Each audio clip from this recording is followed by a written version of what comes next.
I'm here at the 8th Annual Russian Bankers Conference, and as my cameraman says, in the belly of the beast.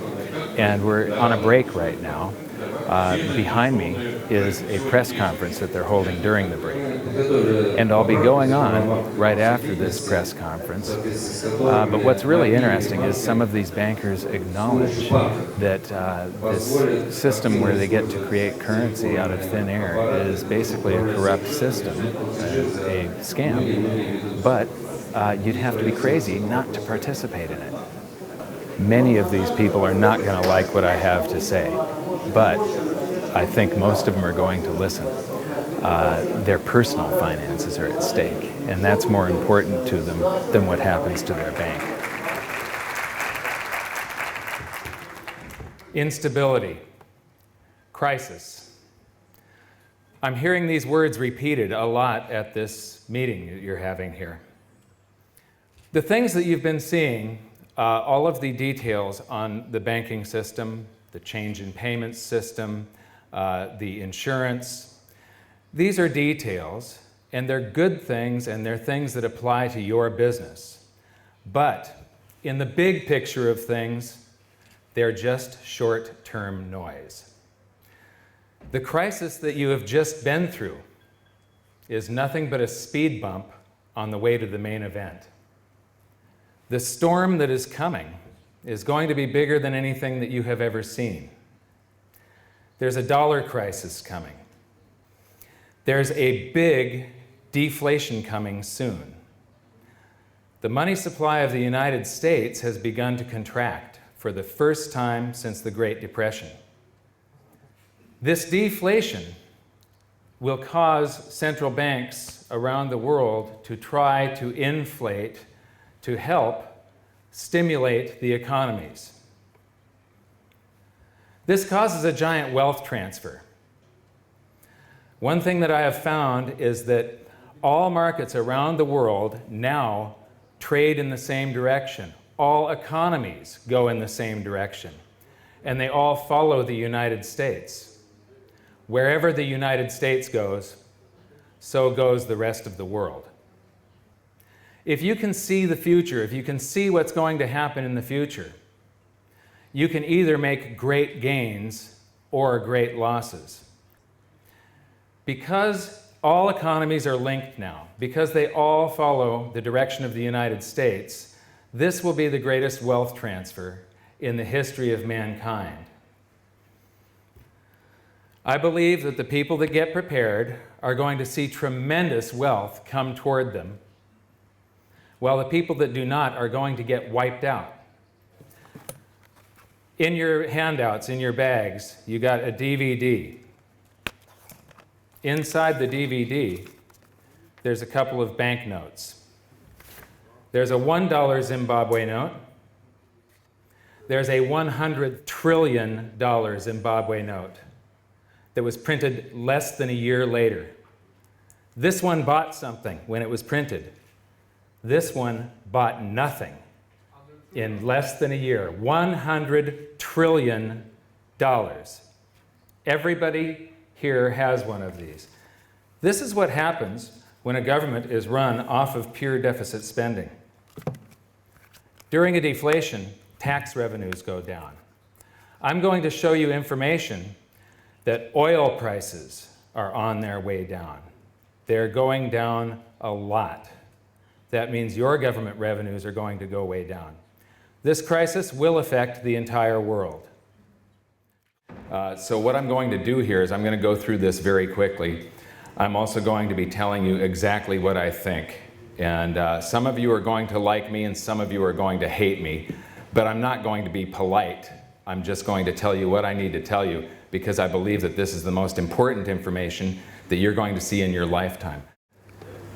Basically, I think that everything that you're hearing here, everything that you've listened to, is a bunch of bullshit. Basel II, Basel III, payment systems, I don't care. Your personal lives are at stake here. Anybody that gets prepared is going to become super wealthy. The ones that don't get prepared in this room are going to become government employees when the government nationalizes the bank system. You're going to be working for the government. You know, the USA just had a crisis. Russia just had a crisis. The world had a crisis because the banking system had a crisis.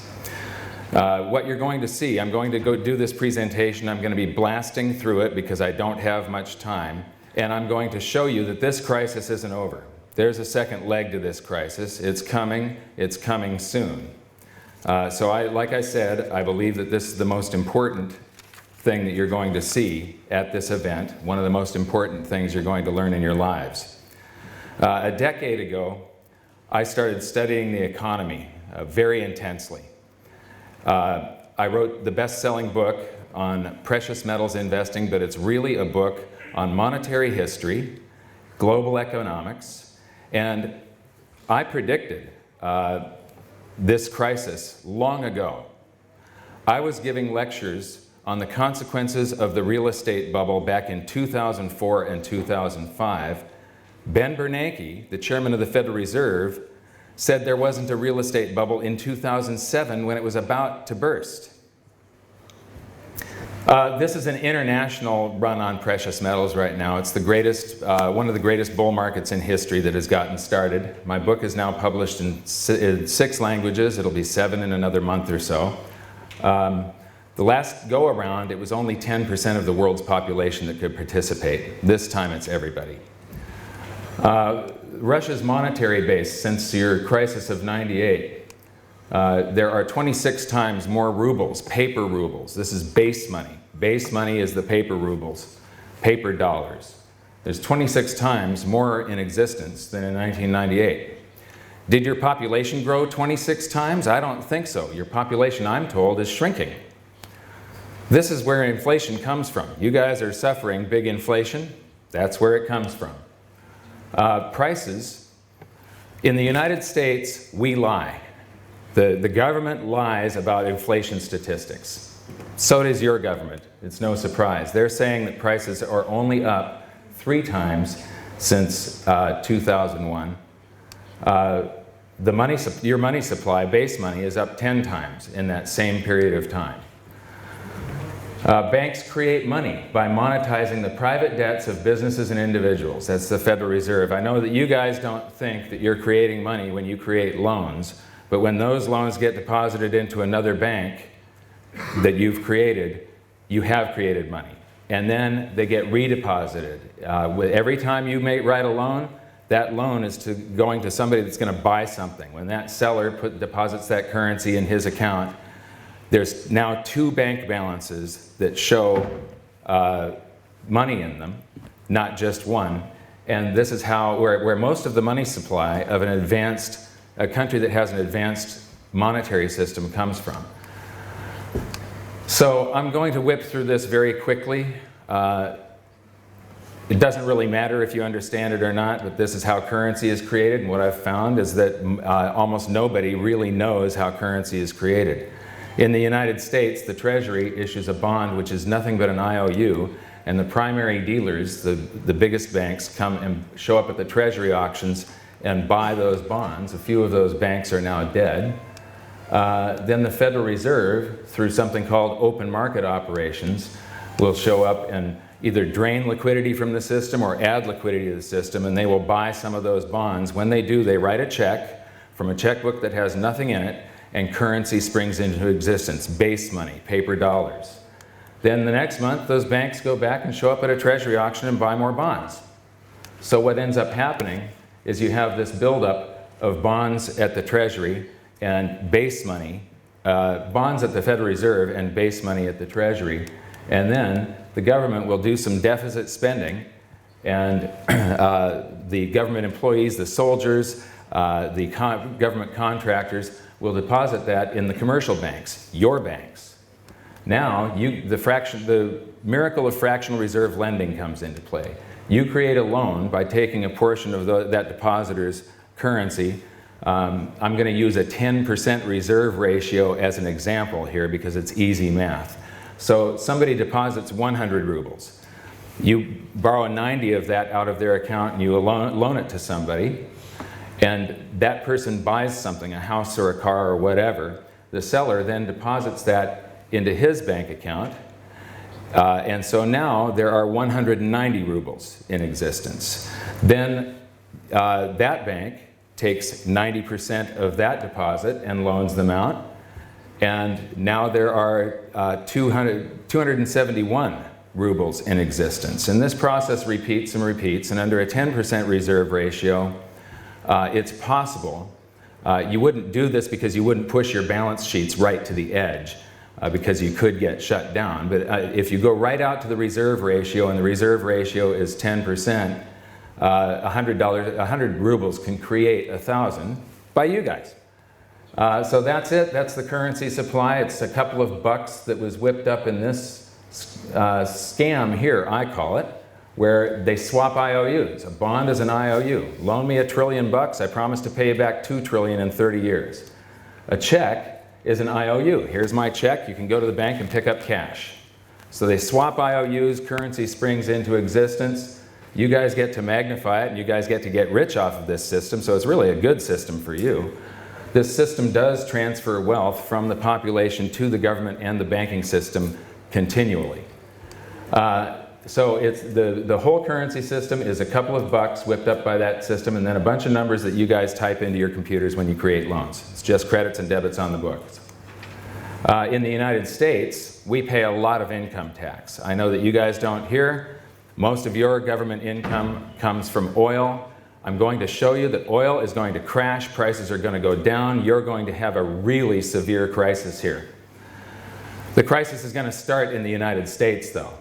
But anyway, in the United States, we have to work for some of that currency supply so that we can save it up so that we can pay tax.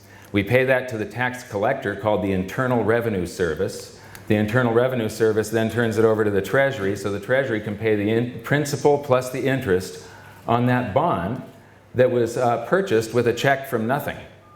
So all of this, the value of the currency, comes from all the labor and ideas and talent of the people right here. This is what actually gives it value.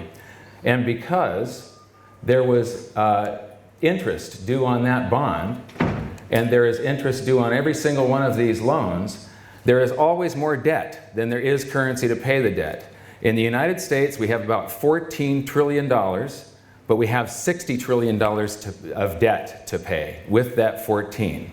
It's impossible. This system cannot go on forever. It's eventually finite. Eventually, interest will start outstripping the amount that you're borrowing into existence every month, and the thing just goes into a hyperinflation eventually. So, because there's interest due on this bond, and it's paid out of taxes, every paper dollar, every paper ruble in existence is a promise to tax us until the day we die, at least in the United States. You don't pay a lot of income tax here, but in the United States, every dollar in existence is a promise to tax us until the day we die, because it's borrowed into existence and it's all promised back. The entire currency supply is owed back plus interest.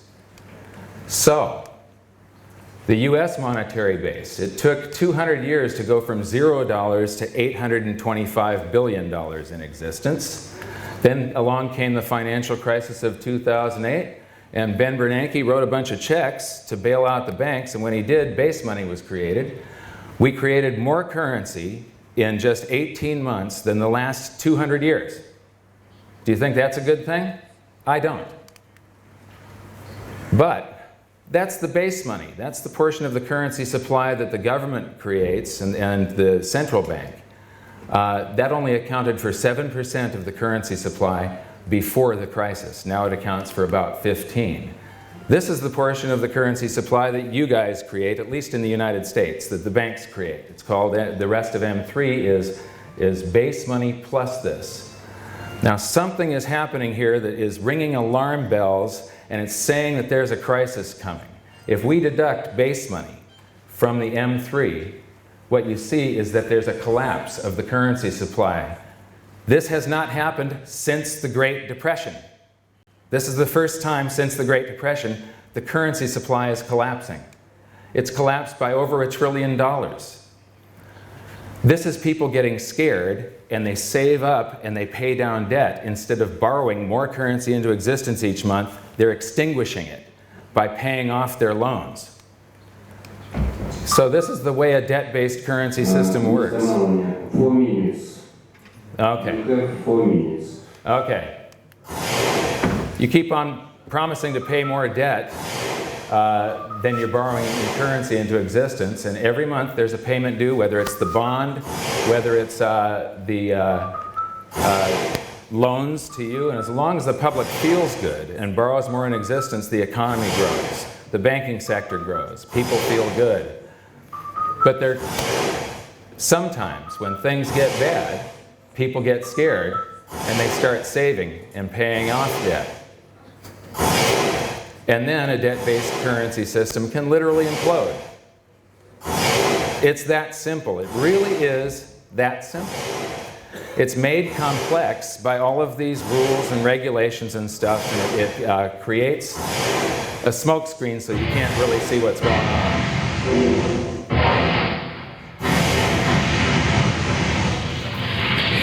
Maybe that's a little over dramatic. Maybe the dollar will not implode. But I do know this. Every 30 to 40 years, the world has an entirely new monetary system. This one is now 39 years old and getting older, and it's developing cracks. It's developing instabilities. This is what you are seeing right now. By the end of this decade, the dollar as it exists today will no longer exist. It'll either be a different dollar or we will have some sort of world currency, but we will no longer be on the worldwide dollar standard. This is something called a dead cat bounce. A stock rises, it crashes, and then bounces, and then the crash continues. There's the NASDAQ. This is a pattern called a dead cat bounce. That crash was a 38% crash. The total crash was 78%. Here's the crash in 1929 that caused the Great Depression. Same dead cat bounce pattern. That crash was 48% instead of 38 like the NASDAQ. The total crash was 90%. This is something called a head and shoulders pattern. A stock rises, then does a pullback. It rises again and sets a new high and then does a pullback. The next time it rises, though, it can't exceed its previous high. And you get a shoulder, a head, and a shoulder. This is called technical analysis. Technical analysis is only right about 55 or 60% of the time. So that means it's wrong 40 to 45% of the time. Except this is one of the most reliable patterns that there is. Technicians draw a line across the neckline, they invert the head, and that is the predicted move for a stock or a stock market. This is the Dow Jones again in 1929. Shoulder, head, shoulder, crash. Shoulder, head, shoulder, crash. Shoulder, head, shoulder, crash. It's a very reliable pattern. The total crash, the first part of the crash was 48%. The total crash was 90%. Remember, the NASDAQ, the first part was 38%, so the total crash was smaller also. It was only 78%. We just went through the biggest crash in history. This is the Dow Jones Industrial Average in the United States. There's never been a crash this large. I gave this presentation in St. Petersburg, and so this is several months old, and I was predicting that there would be a head and shoulders pattern developing, and it has. It now looks like a head and shoulders, and it's about to take that plunge, I believe, which would cause a bigger head and shoulders and a further crash. This is the best way of rating the value of stocks, whether they're fair valued, undervalued, overvalued, or in a bubble. It's called PE ratios. I can't explain it because I don't have time. Professor Robert Shiller of Yale University took the S&P 500 out to the year 1880. What you see... It's around 1 minute. I need to show you oil. I have to show you oil. So what you see is that it goes from overvalued to undervalued to over bubble, undervalued, bubble, undervalued, bubble. It went to fair value and bounced. It's back in a bubble. The stock markets always seek equilibrium. It has to go down. The next best way of measuring a stock's value is dividend yields.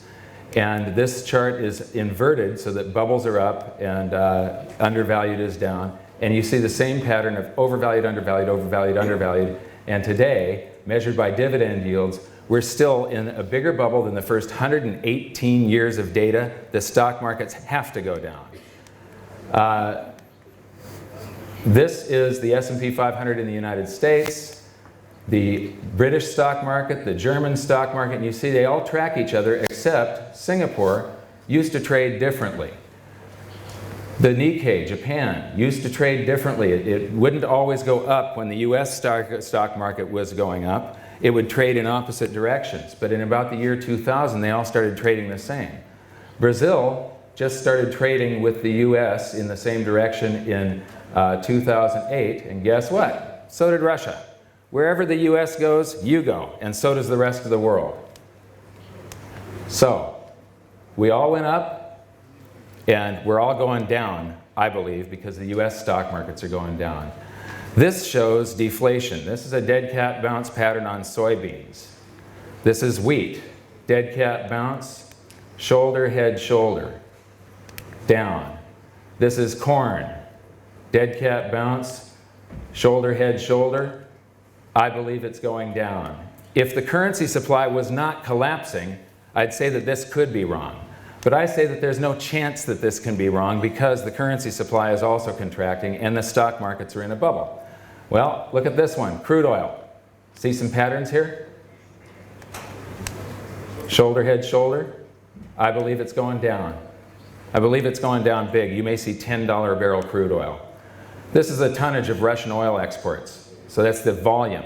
It leveled out back in 2004. You're having trouble increasing your volume, so you can't increase your income by pumping more oil. It's not going to happen. This is crude oil prices, and this is the value of the tonnage of oil times the price.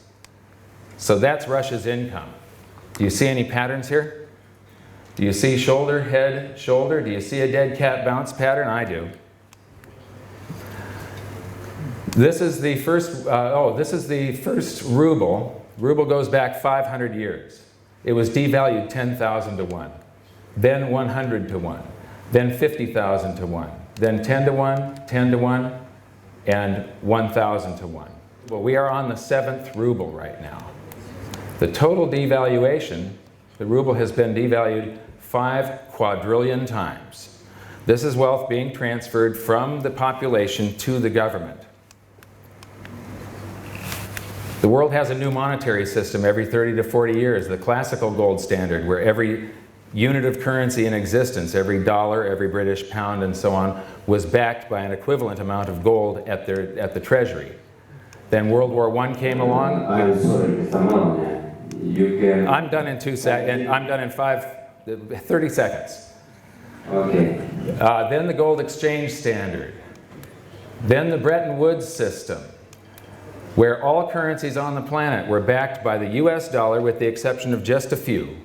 But almost all currencies were backed by the US dollar, and the dollar was pegged to gold at $35 an ounce, and foreign central banks could come to the Federal Reserve and change those dollars for gold at $35 an ounce, effectively pegging every currency on earth to gold through the US dollar. 1971 comes along, and basically we had printed too many dollars, receipts for gold. We didn't have enough gold to back it up. Nixon takes us off of the gold standard. And on that day, August 15th, 1971, all the world's currencies became pieces of paper with numbers on them and nothing more. It's called a fiat currency. It has no intrinsic value. So 30 to 40 years, 30 years, 28 years, 39 years plus, what's next? The ruble has a crisis every now and then. Every currency on earth has. Why do you think the dollar is so stable? Why do you think the dollar isn't susceptible to a major currency crisis? I believe it is. I believe we're going on a new currency crisis. It's going to happen. We're going on a new monetary system. It's going to happen in this decade. There's the stock market. There's the performance of gold. I'm going to just skip through this because I don't have the time. I'm sorry. This is probably the most important thing. I wish I could teach it to you, but I can't. Mr. Maloney, So, I think... Okay. Question. Okay. Yes. Я предлагаю сейчас закончить. Mr. Maloney, you should finish. Okay, I'm done. That's it. I had a movie for you. Sorry you couldn't see it. Our whole monetary system borrows prosperity from the future so that we can spend it today. When we do a bailout, we're borrowing more prosperity out of the future just to prop up these zombie companies and zombie banks. And what that does is all that prosperity is owed back, just like our entire currency supply of the planet. It is all owed back plus interest. That means our prosperity is owed back plus interest. Yeah, it was fun to kick some ass.